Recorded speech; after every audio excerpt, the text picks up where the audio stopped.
It's 3 o'clock, guys, so I'd like to go ahead and get started. So thanks for everyone who has joined us on time. We are now 1 minute into the hour.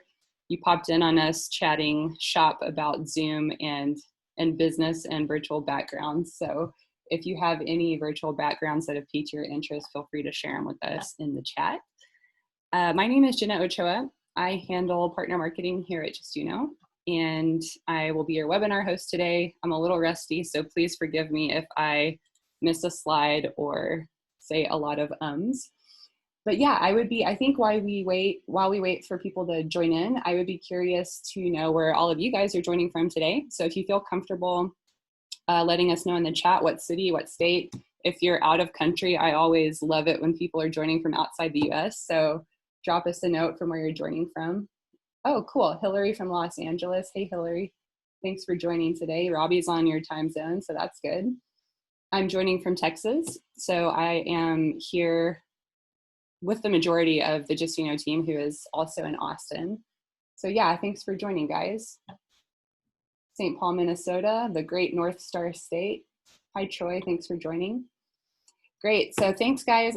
We appreciate your time. I know that we were just talking before everybody got on that it's sort of webinar overload these days. So we appreciate you carving out the time to attend today, and we hope you get some value out of it. I won't spend too long chatting your ear off this morning.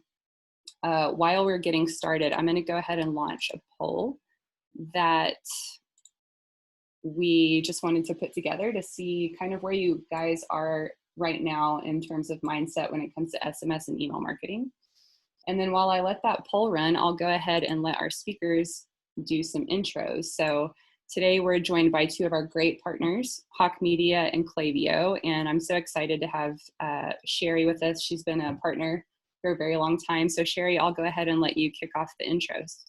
Awesome. Well, again, thank you, Jenna, for having me join today. I'm very excited to be working with both Rob and Matt. We've got quite a great partnership going with both of them.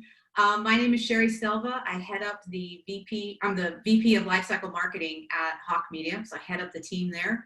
And at Hawke, we basically like to think of ourselves as the outsourced CMO for everything you're going to need. And our main purpose is to make sure that we've got accessibility for great marketing for everyone. So we're a little different than most of the agency models out there, so please check us out. Great. Robbie, you're next up. Hi, everyone. I'm Rob Hammett, Director of Solutions at Justuno. I've been with the company for almost 8 years and kind of run the whole gamut from product to marketing to sales to account management and now solutions. So, I'm excited to be here. I've worked with Hawke since our partnership started, and same with Klaviyo. So we hope that we can give you guys some great insights today. Cool, thanks, Robbie. And last but not least, Matt from Klaviyo. Hey, everybody. I'm Matt Serwin. I'm the Senior Agency Partner Manager over at Klaviyo. For those of you who don't know, we're a marketing automation and analytics platform to help e-commerce companies grow, specifically by focusing on, helping you scale personalized communication as you go from, starting up a brand all the way until, you're an enterprise or getting acquired. Awesome. Thanks for those intros, guys. I will quickly go over the agenda, and I'm going to leave this poll up until we get started. So thanks for everyone who has responded. It looks like the winner so far is no, but interested in using both. So the question, are you using email and SMS as part of your comprehensive conversion strategy? The winner so far is no, but interested in using both. So today we're super excited because we found a mutual client that is a success story, and it's really cool because it's a use case from website build and launch all the way through marketing automation. So we're going to touch on all pieces of that journey. Hawke's going to kick us off with talking about the build, the launch, the creative. They got some awesome photos and branding put together for this client.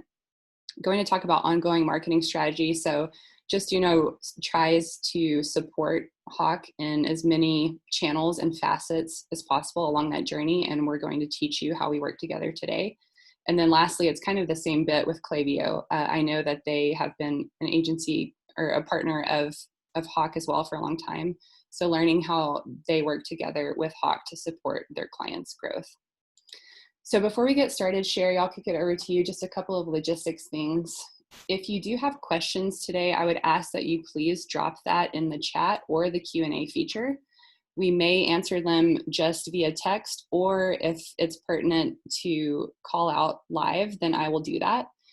We have two panelists on today, Stuart from the Klaviyo team and Baron from Hawke Media. They may also help answer questions. So just be on the lookout for that. And then if we don't answer live, we will have a time toward the end for Q&A.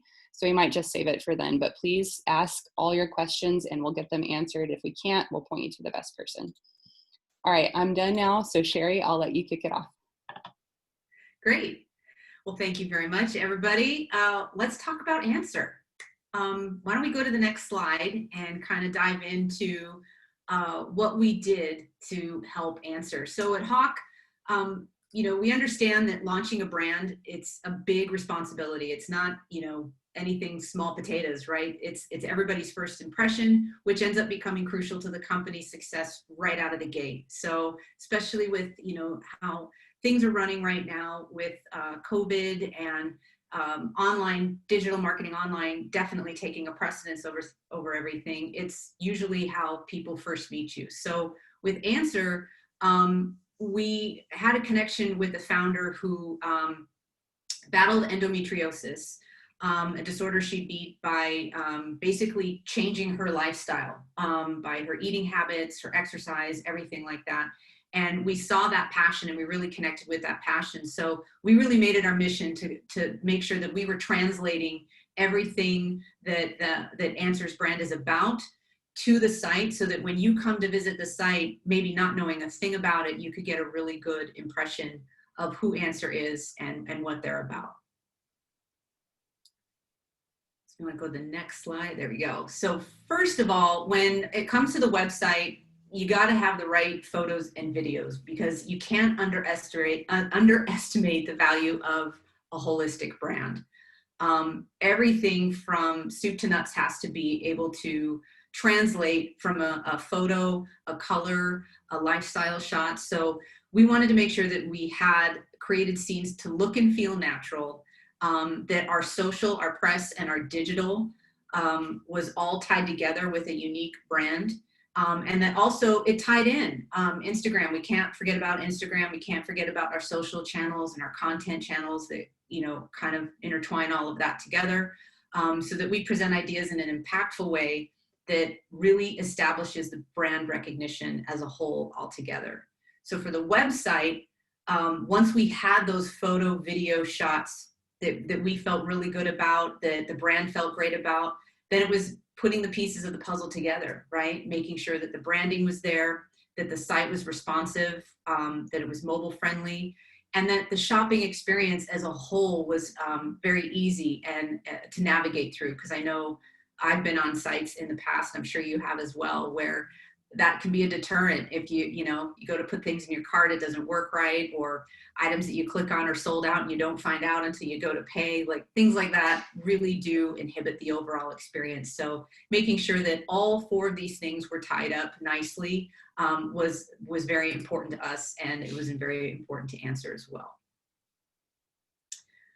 So the kind of nice segue into the next slide, right? So a successful website is not only visually stunning, but it's going to help educate the user. It's going to provide, hopefully, an interactive experience that ultimately drives to an action, whether that action is, purchasing, filling out a white paper, giving us your email. We want to make sure that it's engaging. So for us, your website is your #1 impression maker.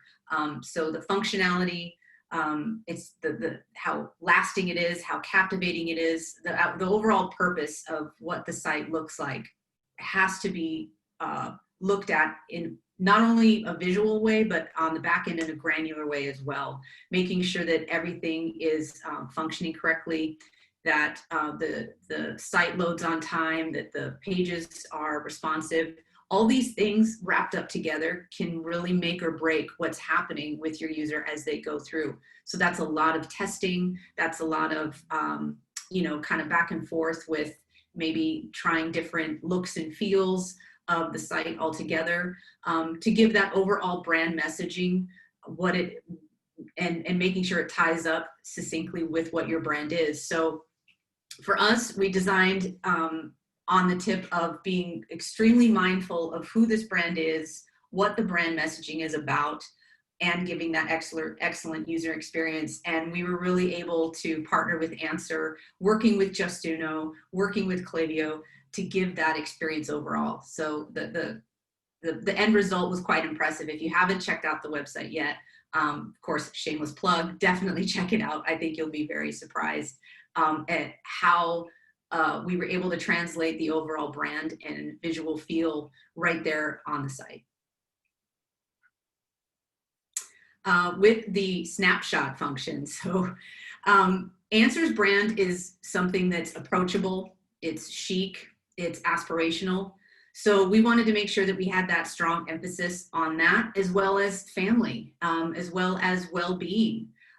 We want to make sure that the lifestyle that we are portraying completely relates. You know, it's about togetherness. It's making sure that we got all of what Anser stands for and what its customers aspire to be.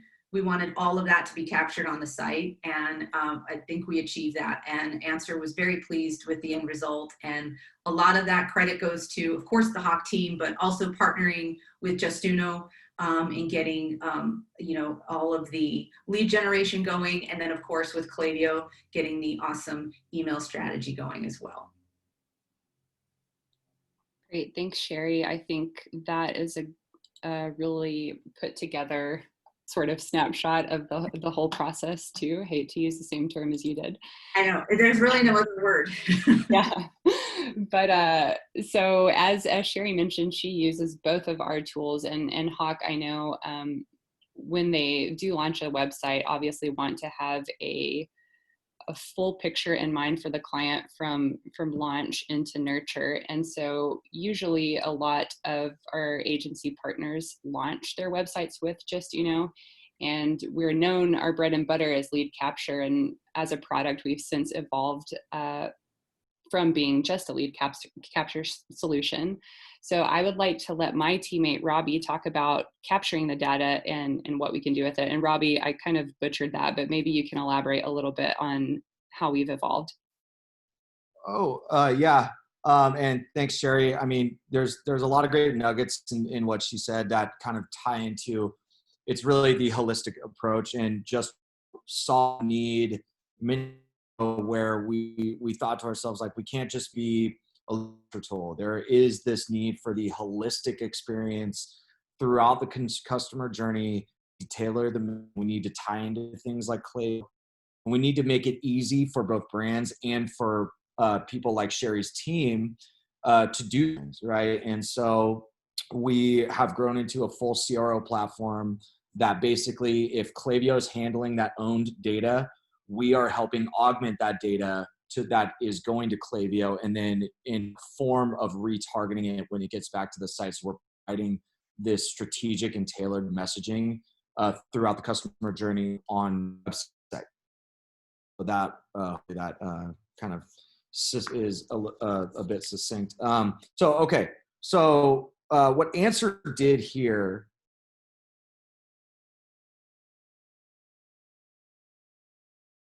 is to accelerate growth of their brand, including targeting new visitors that were coming to the site that Hawke built, as well as ex-visitors with a lead capture experience. And they also utilized best practices for UX and targeting to make that make that the visitors were new, as well as targeting exiting visitors not yet opted into their email marketing, right? And that branded approach combined with the optimized UX experience and strategic presentation of foundational use cases of Justuno helped create brand familiarity. It helped increase the amount of leads that were going into Klaviyo, and it allowed them to segment leads actually going into Klaviyo and give them more insight into browsing trends, would later further inform and connect other marketing campaigns. So really kind of again, we're just one piece of the puzzle, along with Klaviyo, along with Hawke, along with Answers themselves, that create a holistic journey for our customer. We can go ahead and go to the next slide. Great. Okay, so these examples that you see above. So Anser launched Justuno with the first things that we recommend setting up, right? So we have our new visitor and exiting visitor lead capture experience. And in doing so, they're taking advantage of paid ad efforts, all engaging organic direct traffic, and starting to build their list early for things like Q3 and Q4. And especially this year, it's a strategy that I don't think can be understated, that they launch with Justuno. They know that immediately they're going to be driving traffic, and they want to have this complete experience that matches the brand and is taking advantage of some of these early adopters that are checking out their rebrand. They got these practices running early. And so because of that, they're able to learn about their visitors and build upon more, some of these more basic Justuno experiences as they get more insight. Sherry, is there anything that you want to add to that, or? Yeah, absolutely. I feel like one of the things that you guys do well at Justuno is your targeted efforts, right? So something that we are a big fan of is combining our paid channel to our lead gen, meaning that Justuno has this really cool functionality where we can target specifically where folks are coming in from a paid lead or a paid social lead or even an organic lead to the site. And based on, we'll just use those three channels for this example, but based on those three buckets, we can then tailor our welcome series messaging to match whatever ad or whatever organic they came in through. So I think that that's something that Justuno offers that a lot of other providers don't, that really helps keep a unified branded message together. And the strategy behind that is amazing, and we've seen incredible ROI tied to that, because it just gives us the ability on the back end to then dive deep into deeper strategies within Klaviyo and really max those out and get that customer lifetime value churning a lot faster and get those AOVs up, which of course means more ROI for you guys. Right. Yeah, exactly. So yeah, using things like UTM targeting, or GCLID, FBCLID, depending on where that channel is, you can target these visitors, and then you can supplement what sort of, I guess, a more curtain view of what Sherry's talking about is we target those people, and then we can populate that are not filled out directly, or we can populate form with those dynamic URLs and pass them along with the contact to Klaviyo, which then you can segment and present different welcome series messaging, and then retarget them if and when they do click back to the site. So again, holistic, tailored messaging. Hey Robbie, I'm gonna pause real quick for a question, and I don't know that we have the answer for this, but Adam is asking what % of new visitors are actually entering their email on this, and this also might be a question for Sherry. Versus what percentage are putting in the exit offer?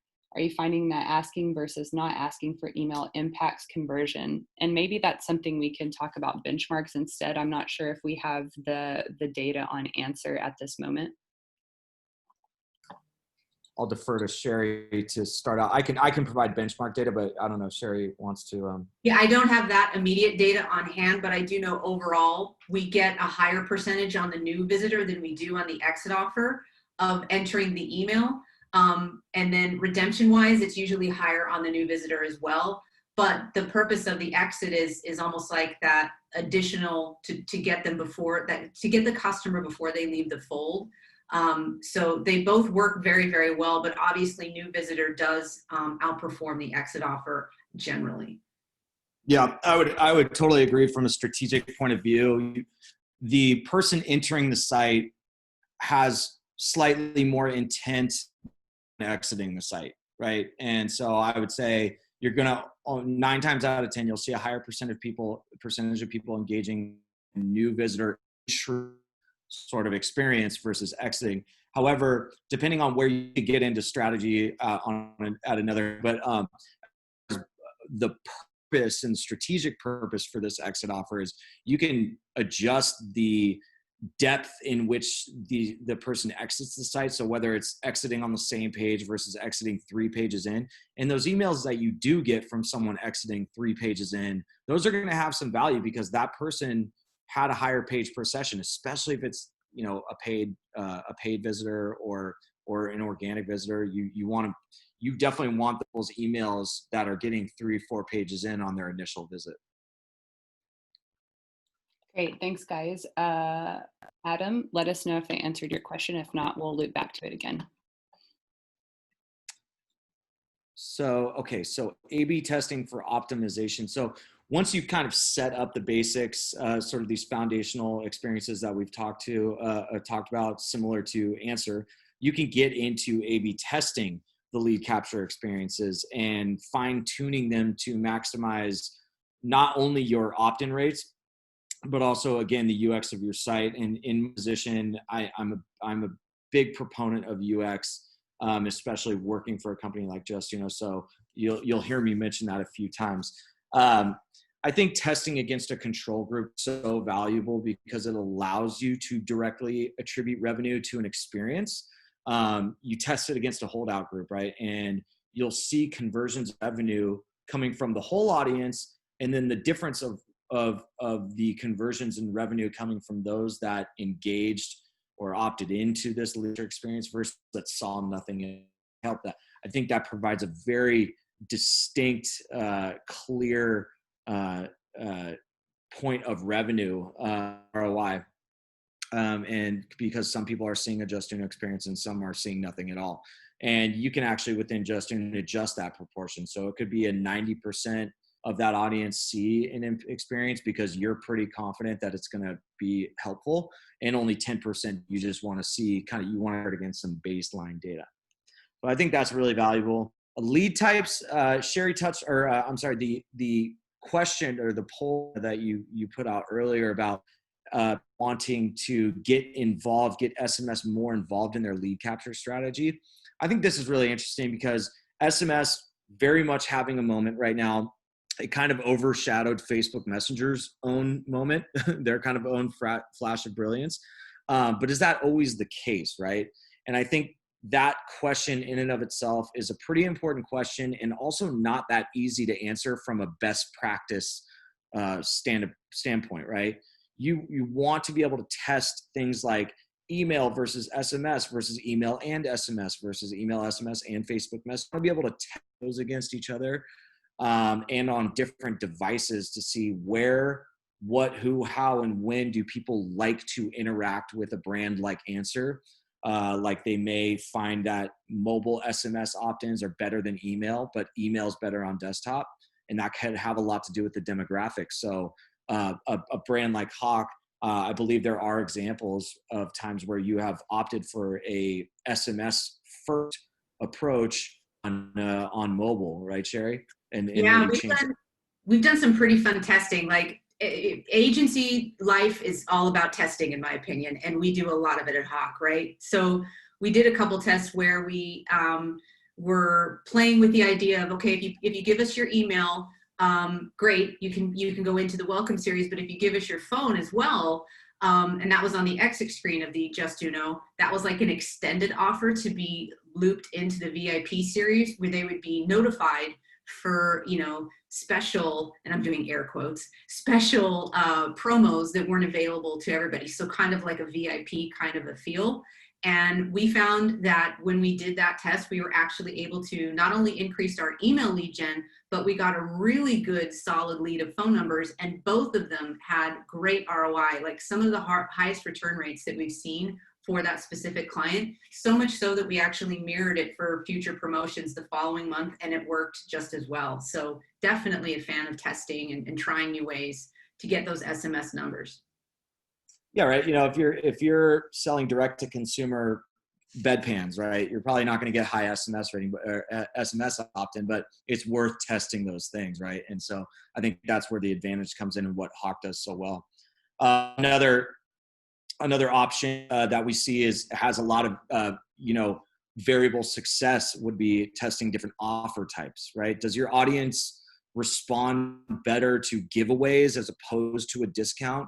Are we heading into a e-commerce world where people are starting to try to find alternatives to discounting? Absolutely. Maybe it's gated content, and you can test all of these things against each other. I highly recommend doing it.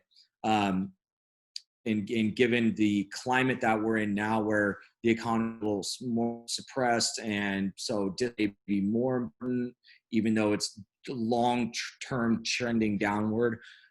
These things are all important question answer for your brand right away, and A/B testing that tends to produce very actionable takeaways, I think, for what and how you present in your lead capture experiences. And so I'll just end it. And I'd love to I've worked with a lot of A/B tests with Hawke on this last one, is like images versus no images. I think it's just a powerful design test subject. Sherry had alluded earlier to the importance of photography and the lifestyle it portrays to visitors, and that being part of a holistic. And you can easily repurpose some of those images. I know Hawke's done it.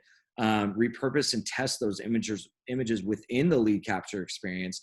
And you can get some valuable insight into how to convey your brand, whether that's through lifestyle shoots, product photos, no images. I've definitely worked with the Hawke team extensively on image testing. Great. Before we go into this A/B test, Sherry, I have a question for you. So we are getting ready for holiday prep, as everybody knows. Do you have a recommendation on how long folks should run an A/B test? If it's for this holiday, it should probably be running now. You want to make sure you have enough data to make you want to make sure you have enough data for statistical significance, right? So depending on what the A/B test is, I would say at least a month to make sure that you have enough, so you can absolutely say for sure that A worked over B. But if you can run it a little longer, you can get more data, and you might even make a better decision at that point. So I would, if I was to run some A/B tests, I would have started them last month, and they'd be running July, August, ready for September, because I'm probably going to start some of my promos towards the end of September, beginning of October. Got it. Okay. So the trick is just being patient and to let it run long enough, which I know is hard for people. Okay, Robbie, I think we pulled this A/B test from Anser's account. So can you tell us what we're looking at in this one? Totally. So what you're looking at is an A/B test where, sort of going back to the lead type test, you're testing, in this case, a multi-step form with ask for the email, and then after on the success page, it just says, here's your coupon code. The variant of that test is asking for email on the initial screen, and then on the second screen, actually asking for an SMS opt-in. So it's testing a two-step form versus a multi form, right? And so it's a really example of a trend that Anser took advantage of and saw success with, obviously. Personally seen and heard and talked to a number of prominent direct-to-consumer brands about this exact flow for opt-in experiences. The main question it looks to answer is, should I present a multi-step form, or should I just collect the email, provide a coupon code, and get out of their way, right? In Anser's case, obviously you can see from the increased 29% in engaged conversion rate and 111% increase in engaged revenue, you can see it's pretty clear that the multi-step form works for them and takes an engaged audience and engages them even more. Right. And I would say the last note I'll make on this test too is it's sort of a little bit more technical, but a good note here is that Justuno's multi-step form, we actually submit the form each time the submit button is clicked. And what does that mean? It means that if you elect to show an email opt-in on the initial screen and a SMS on the second screen, someone could opt into the email, see the screen and say, no, thank you, but you still have their email. And if they opt into the SMS, you have their email and SMS. So I think that's why people really like it so much. A lot of the direct-to-consumer brands that I talk to, I think they like it because they have multiple options to communicate, and they get in at least one of them, right? So I think that's an important technical note. Great. We have a few slides left, Robbie. I think we're already at the half-hour mark, so I'd like to run through these next ones pretty quickly so we give Klaviyo enough time to present too. But I'll let you and Sherry speak about segmentation and how we actually work with Klaviyo. Sure. Yeah. So I'll run through these bullet points real quick, and I'll let Sherry give it some color. Maybe data collection beyond email. So how can you? We've talked about this a bit. SMS, Facebook Messenger, push notification. If on mobile, maybe SMS would work better as an example. Really depends on your vertical, right? Further, taking segmentation a little bit further on this, how can you pass data along with the new subscriber into Klaviyo, right? How can you do the source URL or pass even the coupon code to the email along with the email, along with other valuable data, right? And then we kind of touched on this as well, but targeting based on UTM parameters. So how are you tailoring the message? How are you changing the targeting based on where these people are coming from and what you know about them already? Barry, I'll pass it over to you. Yeah, great. So in a nutshell, I'll try to wrap this up because I want to make sure Klaviyo gets enough time, but the right message at the right time is the key here. So when folks are coming in through your site, that initial handshake is that welcome email. And then that journey from there is where Klaviyo comes into place on how we make sure we're messaging at the right time, right? So Justuno partnered with Klaviyo is like the full funnel strategy in order to get your lead coming in through the right door and getting the right message at the right time. Yes, exactly. Great. Oh yeah. So I think we can go further with, okay, so make ad dollars stretch further. Talked about this. Here's a simple example coming from the Justuno side. If you want to connect that journey from ads to the on-site experience, start simple. Just duplicate your current lead capture, target one towards paid or one towards organic, giveaway for the paid instead of your classic discount offer, and then maybe bring it up a little bit earlier in the experience versus your organic. That's a really easy way to talk with a lot of people about to kind of increase ROAS, if you will. And you can continue to go further down the rabbit hole here with just mirroring any offsite message from sponsored posts, campaigns, retargeting ads, mirror that message and target it to those users that are clicking through. And that's all I got for this one. Great. I think for time's sake, Robbie, we're going to skip the Commerce AI, which is a feature of Justuno that we don't need to go into right now. So I think if we can, if you guys don't mind, let's go ahead and transition over to Klaviyo. We've just spent the first 30 minutes talking about building an audience. So now, the merchant should have their audience built, and now it's about automating their marketing. So that's really where Klaviyo shines. And Matt, we're happy to give you some time now. No, thanks. Yeah, it's really great to see, Sherry's story of like you're building this brand persona and starting to draw people in there, and then just, helping actually get that acquisition to begin the relationship. They're crucial parts, and I guess that can feel daunting at times, but now we're actually going to one other really important portion to get to the conversion. And now we're talking about like, how do you build this relationship beyond, just something very surface level? And so what we've seen recently with physical stores being shut down, we've obviously seen a dramatic surge in e-commerce, and there's this tons of customer acquisition that's going on, and we've run into brands that are feeling overwhelmed by it. Because it's this thing that you're constantly striving for, like we've been talking about. And then when you get it, you have to actually start executing on it. You can't just be collecting these names if you're not having an intention of like what to do with them next. So that's where this kind of starts. And what we'll take a look at from Klaviyo's side, once we have this data coming into the platform, this is where you can start building. And you're going to be able to do a couple different things. And so what we're seeing here, we'll look at the welcome series that'll come up first. Then we're going to talk about segmenting the audience and then how you're working within, the automation ability to, scale this while keeping it personal. And then we'll finish this whole thing with some predictive analytics and some other features that Klaviyo has been using. But yeah, from here, we'll go and talk about starting things out with the welcome series. So yeah, this is like the first introduction to the brand. After they've seen the site, after they've opted in, you want to build out a really strong welcome series. And as Sherry highlighted in the beginning portions of this, Anser is a brand with a very specific identity and like a passionate story behind it. And when you have something like that, you want to convey that in a welcome series. You want to make that initial connection. From a best practices standpoint, you're looking at roughly like a 7-day cadence from the first time that somebody opts in for marketing messaging. It's somewhere in the neighborhood of 3 emails is what we see as being the most effective. So Anser is using this strategy effectively today.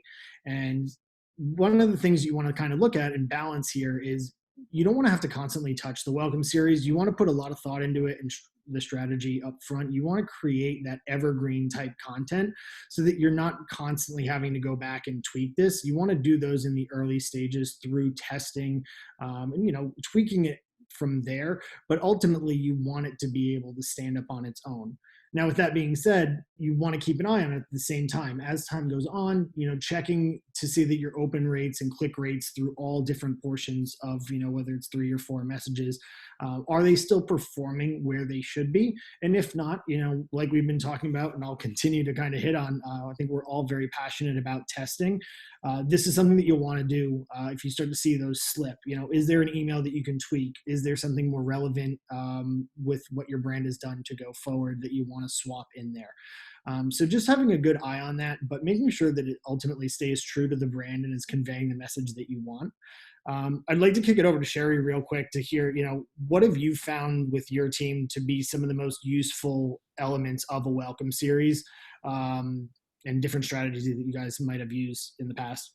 Yeah, I'm going to bring up testing again, but that is a biggie.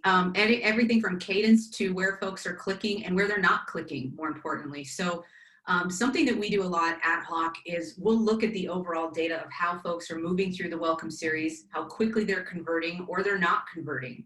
Are they just going through and falling out, or are they clicking through and becoming a purchaser? Based on that, you can then kind of go back into your welcome series over time and start building out roots. I think of it as like a tree with tons of roots at the bottom, right? Like this welcome series could expand into like 10 to 12 different welcome series that are aimed at specific product or categories that represent your brand, so that again, we're getting the right message to the right person at the right time.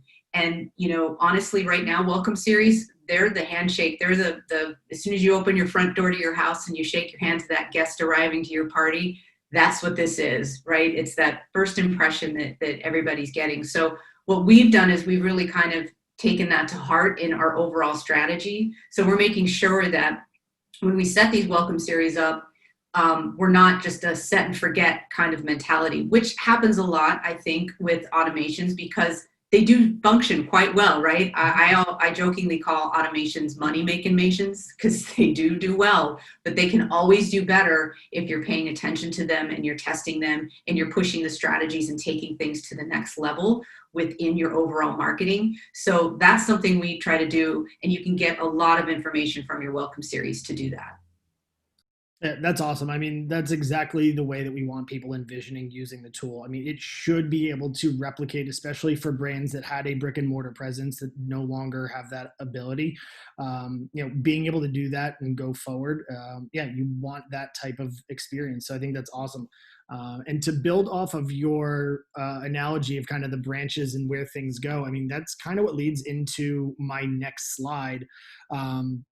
Being able to talk about, once you have the welcome series, that's where you're going to start to see, your customers and, prospects actually branch out. There's a bunch of different things they can do after initially seeing that welcome series. You can have some really eager people go and start browsing products and making purchases. You can have some people, make their way all the way through the welcome series and maybe not engage and start ignoring the emails, clicking, but not actually, taking action on that. So what you want to be doing is understanding how these actions are taking place and making sure that you're building out the following automations beyond this. because that's ultimately what you're going to put in place. Specifically to Sherry's point, I mean, that's what we talk about at Klaviyo, is that automations are the ability to make money while you're asleep, that your business is up and running and converting in the areas that you know are the most important to kind of hit different prospects with messaging on. So that's what you're seeing after the initial welcome series portion. And that's what's going to lead us into the personalization of using flows. And so, yeah, flows are basically marketing automation functions, what we call them at Klaviyo. And I've highlighted a few here. We have some core ones, the welcome series being one of them, that we want people to install on day one of using Klaviyo, because we know that they're going to drive both engagement and or conversion. So the first one that I have highlighted, and the one I'll spend the most time talking about today, that you can see on this slide, is our abandoned cart one, but you can see that it's segmented by a trigger for high or low value. So for your brand, once you know that you're actually, what your average order value is, or what a significant like break-even purchase would be, you could implement this trigger and have your abandoned cart flow go down 2 different paths. So on this one, you'll see, it's $100 average order, and then we offer a discount on the right-hand side of this, because there's enough incentive for us at this point to offer up a discount to get this sale completed. One of the things we've included in this example is actually to also utilize Klaviyo's SMS as the first message that comes out. You'll notice that it's a 15-minute trigger and time delay on that. And that's because SMS is primarily great for immediacy, and this would be a good example of that. You really want to get that purchase converted. So you're going to trigger it quickly, and you're going to offer the discount. In the vein of everything we've been talking about with testing, you can, within these flows, do multivariate message testing. So maybe it doesn't matter the size of the discount. Maybe you test a 10, 20, and a 15 and see which ones performs better. Maybe it really didn't matter, and then you can save yourself, obviously, from offering something that doesn't make as much of a difference and help with the profit. On the left-hand side, they just follow the regular cadence, which is obviously going to still help with conversions. But it's showing that element of personalization and focus that's not only relevant to you and your brand, but also, speaking, like Sherry has said, getting the right message at the right time to your audience. And that's what's ultimately going to make that difference. From there, we have a couple others. I mean, the post-purchase is really important. This one you can obviously use for cross-selling functions with dynamic product recommendation blocks, or even just, depending on the product and type of vertical you're in, maybe content is actually better for the post-purchase series. So those are some things that you can really explore. But again, really creating a positive experience, very similar to building the relationship in person, being able to build upon, where you want to take them next in their journey. And the final two, one I think that's particularly cool, and I think it's relevant, to Anser or any brand, again, where there's, a real connection about the product. I think the 1-year anniversary is a really great and simple call out, a nice way to just reach out to a customer, just to show that, they're not faceless, that there's somebody that you actually recognize and can communicate with. So using creative tricks like that with either birthdays, anniversaries, or other, countdown series are really great to build out and have an organic way to reach out. And then finally, very specific to Anser in this vertical, is utilizing subscription flows. So Klaviyo has the ability to integrate different subscription partners. So you're able to feed that data in and be able to trigger automations for repurchasing, while also using our predictive analytics around like days until next order. So that's really helpful for a consumable product that has a definite use timeline, and something that we would definitely recommend, if you're using anything in this space. But Sherry, any thoughts in terms of flows, or if you have any particular favorites that your team uses, or any tweaks that you've made to some of the standard out of the box ones? I think for us, the abandoned cart ends up being a huge moneymaker for the majority of our clients. And there's different ways you can approach that aren't annoying, because Lord knows they can be. So it's, again, making sure that you're getting those messages out in a way that's not annoying, but actually like, hey, yeah, you know what? I did want to purchase that. The other thing that works really well, to your point, are the 1-year anniversaries. Those are kind of like borderline VIP folks as well. So they generally have a higher AOV. They're definitely more engaged. When you look back over time at who's getting these 1 year anniversary of first purchase, you'll end up finding that, wow, they've actually made a lot. And then you can create other fun segments based off of that. So again, just diving deep into that data with any one of these four, you can build and branch off tons of other strategies that you can start developing either as an automation or a trigger to really get some incremental funds coming in your way. That's awesome. I really like the idea of branching off of the 1 year anniversary. I hadn't thought about doing it that way before, so that's really cool. Yeah, it was something that, again, it was on that mentality of like, how can we make sure we're not like getting the wrong message? So, you know, if you use the data doesn't lie, and it's the easiest way to be the most strategical with your customer base and get the most return on investment. Very true. Cool. So the next step beyond that, at this point in, you know, the life cycle journey with customers, you're going to be accumulating a lot of data in their profiles based on what you've already brought in, and then based on, you know, other interactions they've had with your brand since that point. So this is where segmentation really comes in. So I've highlighted some of the more common ones that you'll see people employ in here, like Anser utilizing, you know, VIP customers like Sherry just mentioned. That's a very strong one to be focusing on. You do want to communicate with that audience differently. Another one, you know, looking at the predictive analytics features that Klaviyo has built and continues to build in there, that's what's really going to give you some knowledge and kind of a leg up in terms of, you know, data and the tools that we've built, so that you can look at, you know, predicted date until next order, churn risk potential, and things of that nature to build, you know, different automation around that, or, you know, direct campaigns to certain audiences.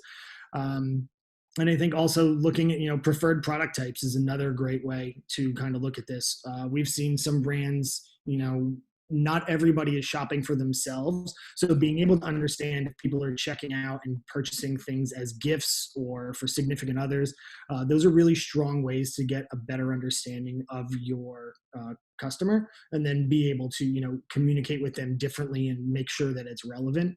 And then obviously that feeds into different things like dynamic product blocks again, and product recommendations through our email templates. Sherry, any specific segments that Hawke likes to use that might be a little bit different or like really helpful in like the health and beauty space? Yeah, so obviously keeping your list integrity, that's key, right? So I think something that's not on this list, and sometimes it's obviously just forgotten, are your unengaged folks. Like looking at the segments of maybe people that have made only one purchase in the past 3 months or 6 months, and how you can work on getting them back into the fold, either as a higher purchaser or a more frequent purchaser. So we tend to look at the whole 10,000 foot view in that aspect, to make sure that we're not only paying attention to our active, but we're also paying attention to our inactive, and seeing if we can get them back in via email. And then if not, maybe it's an effort where we, you know, mix with other channels and reapproach them on our social or our paid efforts to try to get them back into the fold that way. So I think don't forget about your unengaged, because you can get them back into the fold and get them back into your overall customer lifetime value. That's an excellent point. We always want to be talking to people that actually want to hear from us. So super important.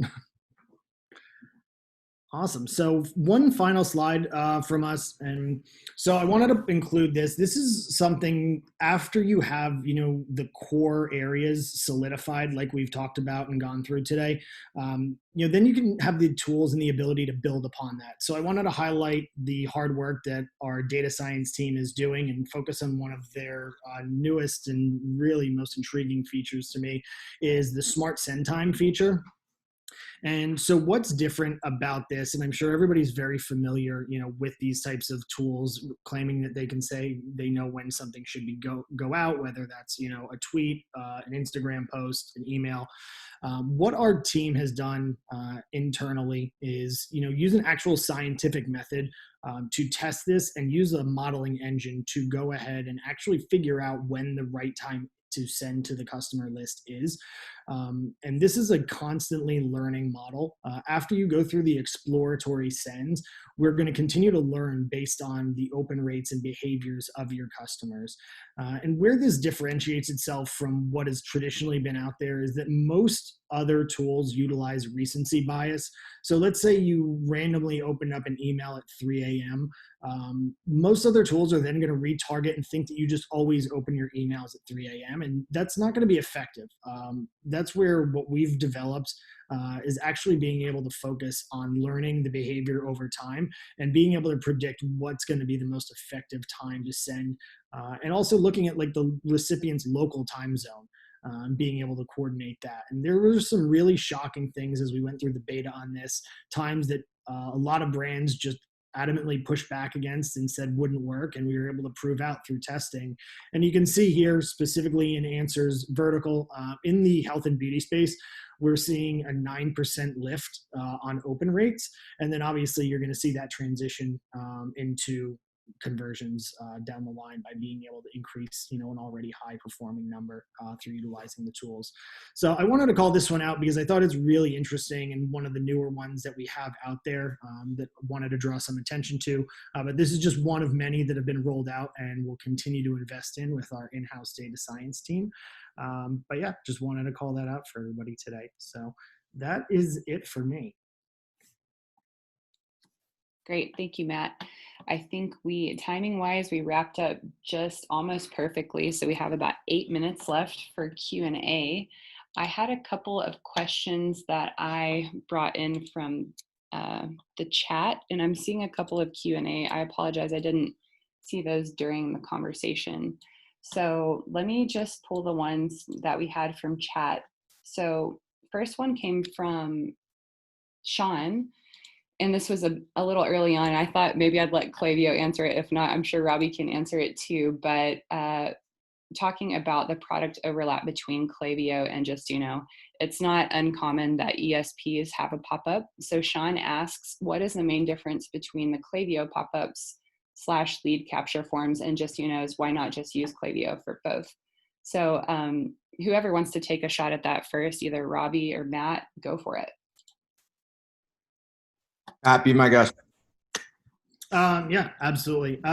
Definitely, like you called out, appreciate it. Like there is an overlap, but what Justuno is able to do, there's more flexibility with the pop-ups, and there's certain functionality that we just don't have at this point. I think looking at the design elements, being able to conduct like product upsells, different things with on-site modules, age verification gates, countdown timers, things like that are obviously crucial, especially for certain verticals.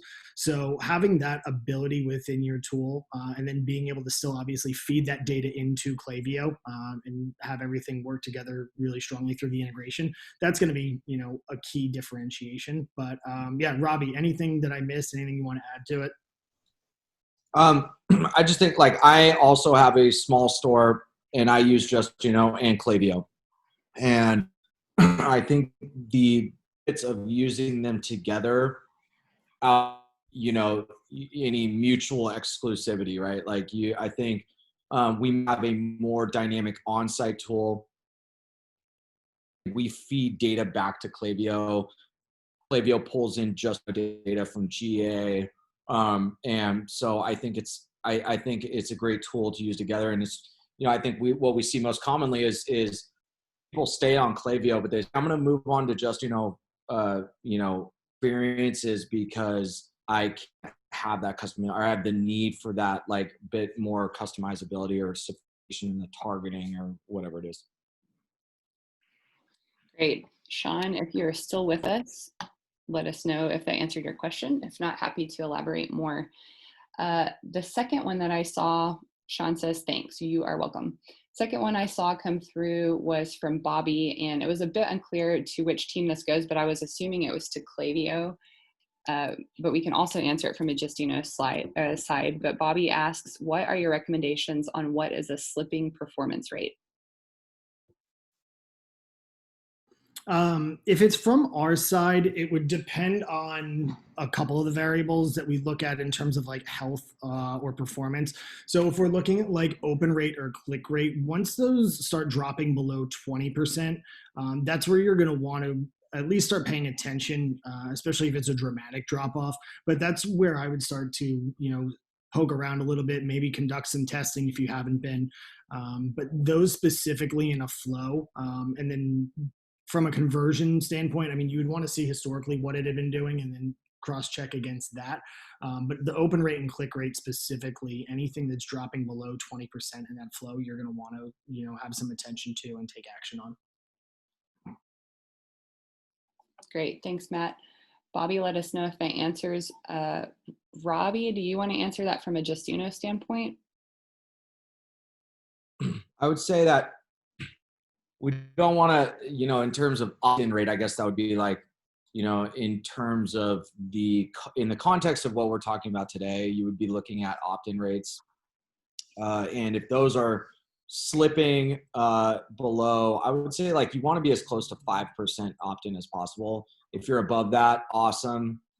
There's a lot of things that can affect those opt-in rates for us. Like if you're running a lead capture banner that just says stay up to date with the latest and greatest, and it's just a banner that is easily, ignored, then I would say anything 1 to 2% is good. But if you're center screen pop-up experience, then, we want to see that anywhere from 3 to 5% or north of that. Great. Thank you, Robbie. I think that answered Bobby's question because he sent a beer emoji. So cheers, Bobby. Okay, it looks like we have about 3 minutes left. Those are the only questions that I saw come in through chat.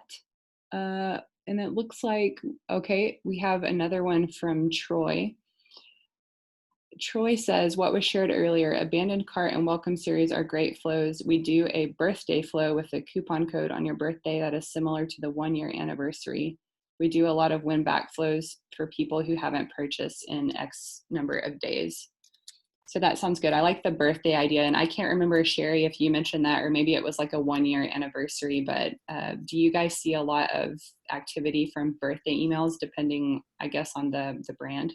Yeah, depending on the brand and the vertical, birthdays are great. Good call there, Troy. Yeah, sometimes we have the ability to get the birthday, right? Depending on what the product is and the vertical. And if we do, heck yeah, we get those birthday emails out. It's a great way to just show appreciation. And again, just kind of bring that community feel to email, which is crucial, right? The last thing we want to do is make it feel salesy or make it feel like it's just a push to get you to buy something. So any effort that can go outside of that, like a birthday, it's spades. It does really good. Yeah, Troy, that's a great setup. Love that you're utilizing all those tools already, and always, obviously continue to iterate on them. I know the other one that I haven't actually seen used, but I always notice it when I'm doing a demo or in a Klaviyo account, is for certain verticals, it makes sense to have actually the countdown to birthday series. And especially like I had mentioned earlier, if you have a segment that you figured out where somebody has purchased a product for someone other than themselves before, that would be a really good use case if you were able to capture the relevant information to do it. But that's another tweak kind of on the birthday one to kind of build up some excitement if it makes sense for your brand. Yeah, I'm sure we could all geek out strategy-wise and go really deep on segmenting and offers. I wanted to go ahead and drop in before we wrap up just the offers from each of the brands presenting today. So if you click on these links, there are various offers from Hawke, from Klaviyo, and from Justuno. You can sign up for a free trial just to get things going there. But I will make one last call for questions. We have 1 minute left. Bobby says, thanks so much for all the valuable insight. Thank you, Bobby, for participating. We appreciate that. I like it when folks engage. I know it's kind of difficult sometimes to get into it, but if you guys have any other questions, drop them now. Troy says, thank you all. You're welcome, Troy. Thank you for attending. All right. It looks like that might do it. So Sherry, Matt, Robbie, thank you guys so much for taking time to present today. Wayne says, great presentation. Thank you, Wayne. We appreciate you taking time out of your day to join us. And presenters, thanks for presenting. And for the attendees, we will follow up with a recording. I know there was a couple of folks that asked for direct outreach. We will connect with you directly from the various teams. And you guys have a great rest of your Thursday and have a good weekend. Thanks, everybody. Thanks, everyone. Thanks, everybody. Stay safe.